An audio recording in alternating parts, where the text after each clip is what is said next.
Gurdjieff en acción. 12. Transformación. Una de las actividades del mundo natural a la que prestamos poca atención, es la del continuo proceso de transformación por el que nuevas energías son creadas para compensar los procesos de degeneración. Hay muchos ejemplos de esto en la naturaleza. Están las transformaciones de semillas en plantas, de huevos en pájaros, en ranas, o incluso en hombres. El desarrollo de la vegetación verde implica la transformación de luz en materia por el proceso de fotosíntesis, y hay muchas actividades similares de las que no nos solemos percatar ordinariamente.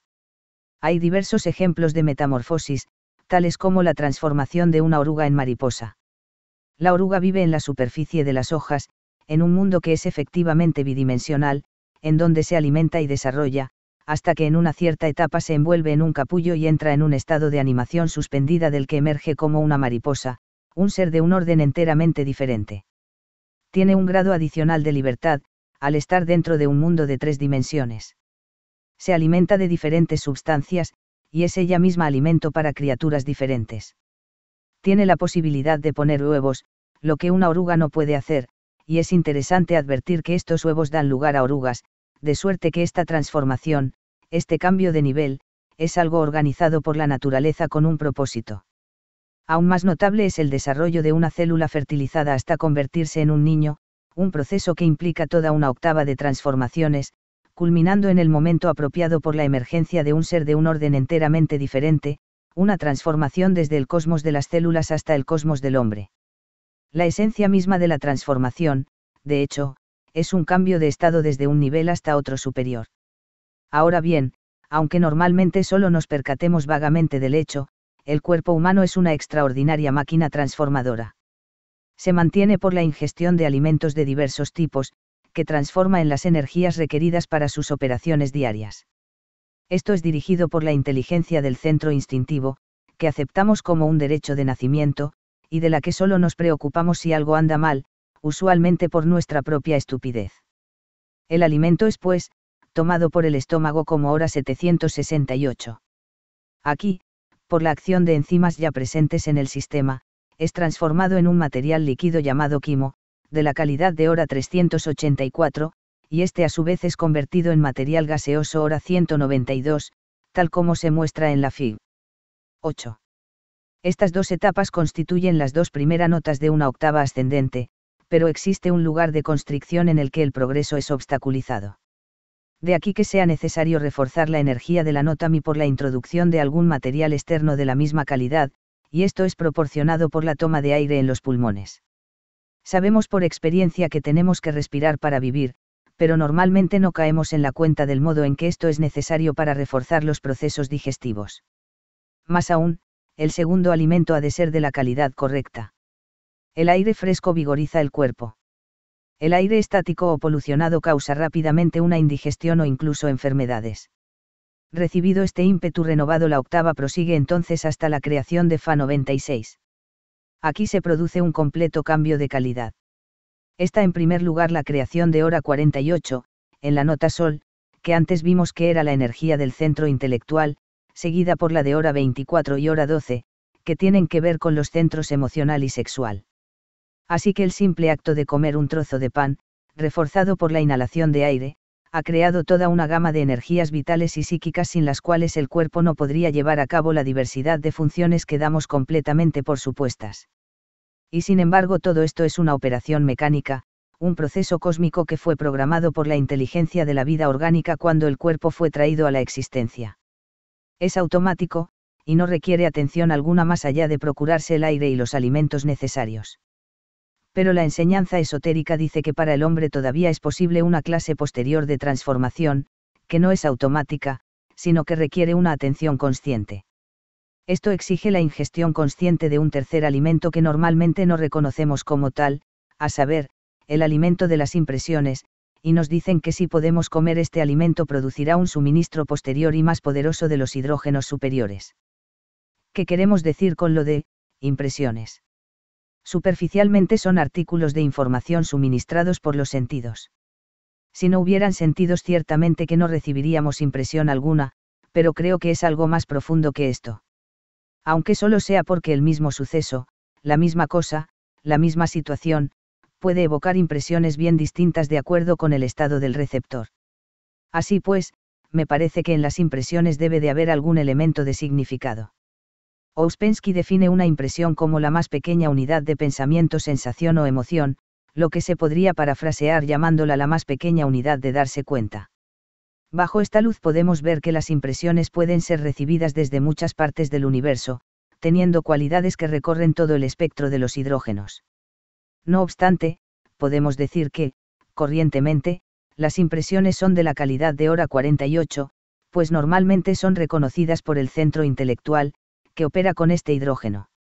Muchas de las impresiones que nos asaltan a todo momento causan poco o ningún impacto, pues nuestra atención está ocupada en otra parte, pero si se ingieren realmente unas pocas, pueden empezar una tercera octava al nivel de hora 48, y proseguir a las notas re 24 y mi 12, como lo muestra la figura 9.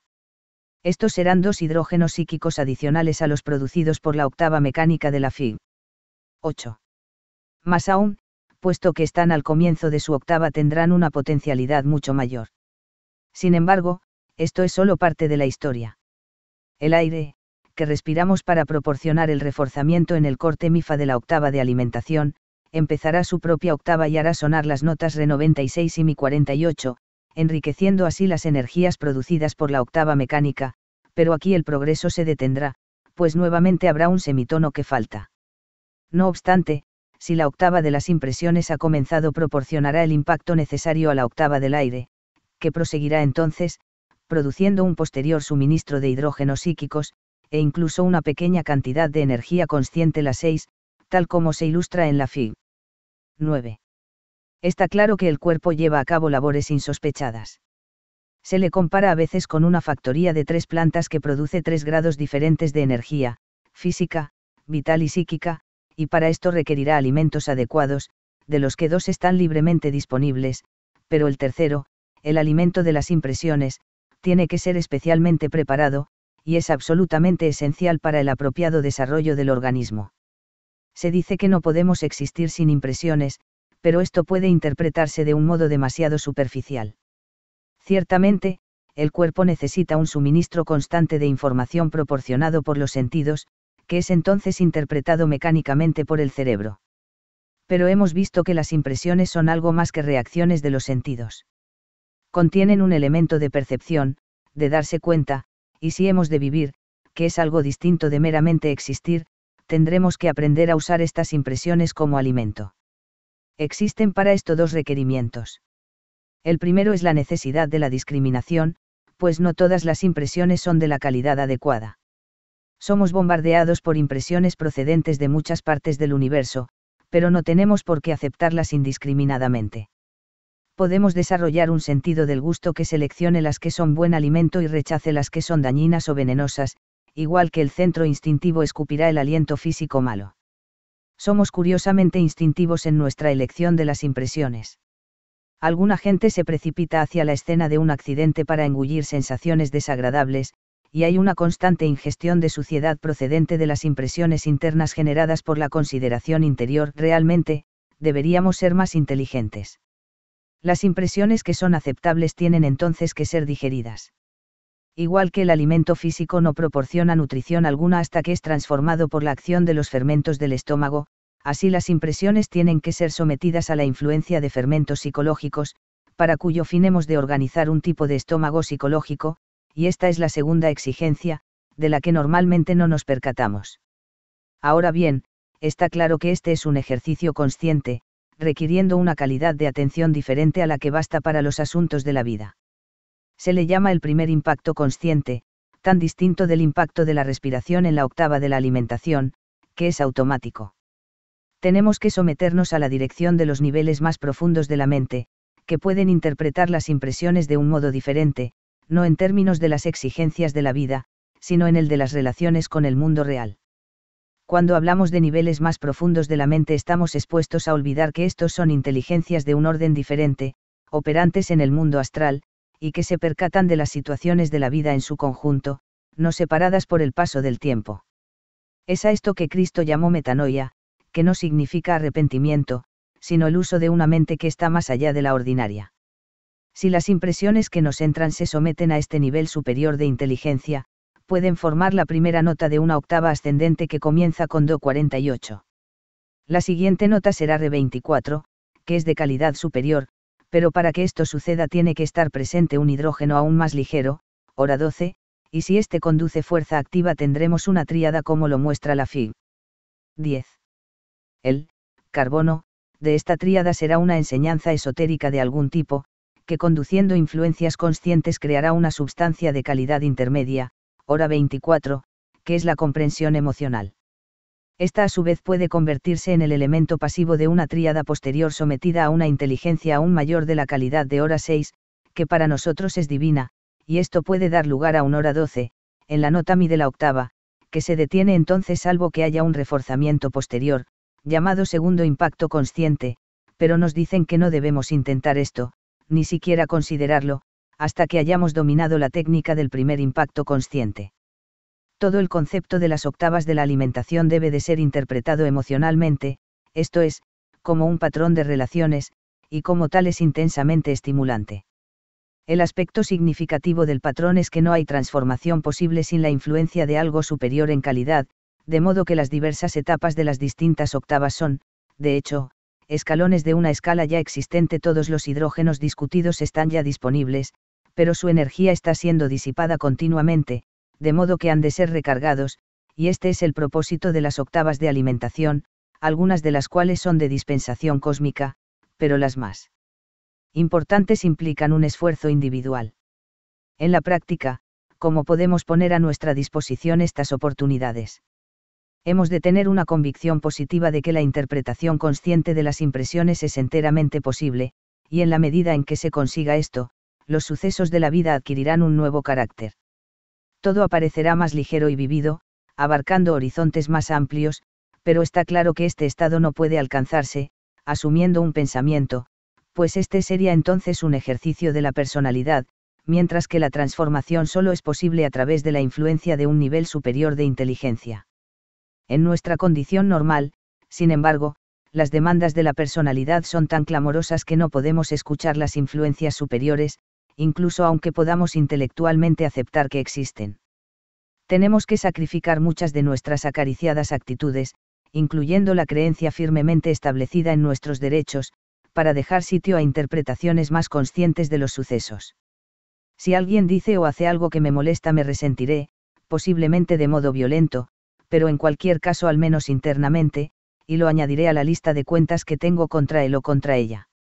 Sin embargo, si puedo empezar a desconfiar del sentimiento de mi propia importancia, podré ver la posibilidad de que obtuve lo que yo mismo pedí, que fue alguna acción o actitud por mi parte la que evocó el comentario desagradable. Quizá pueda empezar a observar más objetivamente mis reacciones a los sucesos del día, y ver que contienen la posibilidad de interpretaciones diferentes. Durante largo tiempo se hace imposible captar el suceso cuando ocurre, de suerte que solo podemos hacer esta transformación posible en retrospección. A veces podremos reconocer que la personalidad se ha comportado en su manera arrogante acostumbrada, y ver que si se le permite seguir actuando de ese modo habrá una reacción en cadena, y quizá una explosión realmente desagradable. Usualmente, sin embargo, el suceso y sus consecuencias han pasado de largo antes incluso de que comencemos a darnos cuenta de él. De suene que tendremos que empezar por transformar las impresiones en retrospección. Ciertamente que por la noche antes de irnos a dormir, podremos revisar los sucesos del día y observar cómo reaccionó la personalidad, y visualizar la situación diferente que habría tenido lugar si el comportamiento hubiese estado dirigido por un nivel superior de la mente, usando interpretaciones conscientes en vez de las asociaciones de la vida. Si se hace esto como un ejercicio consciente, más que como una mera recolección, es posible reinterpretar la situación de tal forma que realmente transforme el suceso. Esto es posible porque los sucesos del día todavía están ahí. Creemos que las experiencias de la mañana han pasado, creemos que la comida, o las S de la tarde, han pasado. Y sin embargo el día entero está todavía presente en el mundo astral. Todas las experiencias del día existen aún en nuestro cuerpo temporal, en el dominio de la eternidad. De suerte que es literalmente posible transformar impresiones después del suceso. En verdad que por un largo tiempo será la única cosa que podamos hacer. Más aún, esta posibilidad puede ser ejercida de vuelta hacia el pasado. Si podemos despertar la memoria en nuestro cuerpo temporal de un modo desapasionado, sin juicios o culpas, es posible transformar el significado de experiencias de hace mucho tiempo, y esto podrá gradualmente cambiar la calidad de toda la vida. Comenzará uno a desarrollar una percepción expandida del momento presente, de modo que las aún poderosas interpretaciones del hábito serán acompañadas por una comprensión consciente que empezará a hacerse cargo de la situación. Puede preguntarse por qué ha de ser esto necesario. ¿Por qué no contentarnos con nuestras reacciones acostumbradas? Simplemente porque esto sería una traición a nuestro propósito, un experimento sin provecho que solo serviría a los requerimientos cósmicos de la vida orgánica. Como dijo Cristo, un árbol que no da buen fruto es talado y arrojado al fuego. Pero ¿qué fruto se pide de nosotros? Es la creación de los hidrógenos superiores de los que hemos estado hablando. Con nuestro acostumbrado pensamiento autocentrado consideramos que estos nos pertenecen, pero la verdad es que son energías cósmicas, de las que una pequeña porción nos es prestada durante nuestra vida. Se nos pide que proporcionemos alguna acción de recargo de estas energías a base de tratar de vivir conscientemente nuestras vidas. Hay otro aspecto de la transformación que parece ser poco comprendido, a saber, que cualquier operación así, deja un residuo. Si se quema un trozo de papel, su material se convierte en un estado superior, gaseoso, pero deja detrás una ceniza, que es de calidad inferior.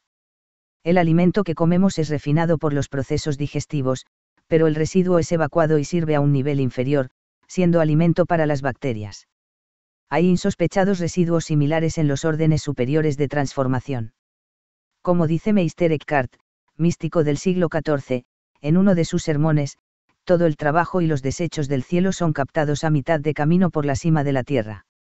En su extraño libro Del todo y de todo, Gurdjieff dice que toda cosa es alimento para alguna otra cosa, y que la función del hombre es proporcionar alimento para la luna, que significa el nivel de inteligencia llamado mundo 96, que es la punta de crecimiento del rayo de creación. Dice además que si se hace esto por transformaciones conscientes, solo los productos de desecho se usarán así, y en este proceso el hombre creará para sí mismo los materiales necesarios para la organización de sus cuerpos superiores. Esta idea es a menudo mal interpretada. Se dice que al morir las energías acumuladas por las emociones negativas y las otras actividades de la falsa personalidad van a la luna, pero este es un alimento muy grosero del que la luna tiene de sobra, y su desarrollo es detenido por la escasez de su verdadera alimentación. Esta es, pues, la tarea, proveer interpretaciones conscientes de los sucesos de la vida, lo que por sí mismo ensancha inconmensurablemente nuestros horizontes. Hablamos anteriormente del tránsito de una oruga, desde su mundo en superficies hasta el mundo tridimensional de la mariposa. Podemos ver por deducción que nuestra propia existencia tridimensional podría ser meramente una preparación para habitar en un mundo de dimensiones superiores, un mundo que incluye al tiempo como parte de la estructura, igual que las dimensiones del espacio son parte de la estructura que reconocen nuestros sentidos. Estamos equipados para vivir en un mundo de un orden superior de inteligencia, pero la consecución de este estado implica un tránsito que no es automático. Se requiere un esfuerzo individual.